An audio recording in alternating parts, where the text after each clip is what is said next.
Hello, welcome back to the Basic Facts. Today I'll be breaking down facts on a common financial dilemma. Should you pay off debt first or should you invest and let your money grow? Choosing between paying off debt or investing may seem like an uphill task. However, there is a simple rule of thumb that can help you decide which to prioritize, and that is do the math. So let's do it. Suppose we have $10,000 in credit card debt with a 20% interest rate. That means in just 1 year, we'll pay $2,000 in interest alone. Now, let's say instead of paying off that debt, we invest the $10,000 instead at a 10% return on investment. And that is a decent returns, right? But here's the problem. If our debt interest is more than our returns, and in this case, double our returns, we're still losing money. And it's like trying to fill a basket with water. Let's look at another scenario. Two friends from college, we'll call them Liz and Joe. They meet up at a coffee shop to catch up, and Liz says, "You know what, Joe? I paid off my mortgage early." And Joe says, "Okay, however, I invested my money instead and I doubled it." And now they stare at each other awkwardly. Who do you think has done better with their money? Because you see, on one hand, Liz is debt-free, which is great. But if she did not invest, she might be debt-free and broke.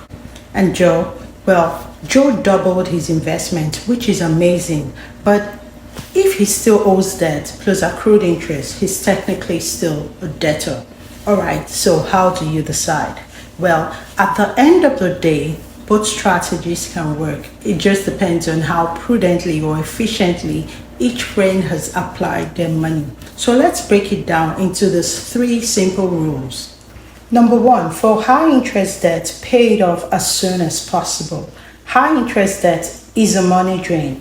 For example, if you have $50,000 to either invest at a 10% return on investment or to pay down a high interest debt, you are better off paying down that debt first. Number two, for low interest debt, consider investing first. If your debt has a low interest rate, like a low interest student loan or say a low interest mortgage, it may make more sense to invest first. For instance, if my mortgage has a 4% interest rate, but I have a choice to invest a $50,000 for a 10% return yield or to pay down the mortgage, my money will be working smarter in investments. Number three, for interest rate debt, somewhere in the middle, you can do both simultaneously. If your investment has a moderate rate interest rate, you can consider splitting the money. And again, let's say we have that $50,000 available to either invest or to pay off a mid-rate debt. We can consider splitting the amount, using parts to pay down the debt, which could then afford us the option to refinance the new principal at a better term. And then we invest the other part for returns. Again, we would have to do the maths to determine the most efficient allocation ratio of our $50,000 for debt repayment and for investment for optimal benefits. While having some debts might be inevitable and perhaps even necessary, especially if you live in a credit-driven society, it is crucial to manage your debt portfolio efficiently.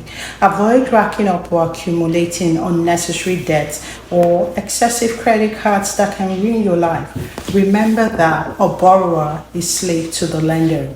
At the end of the day, the best strategy for financial freedom is a balanced approach. One size may not always fit all.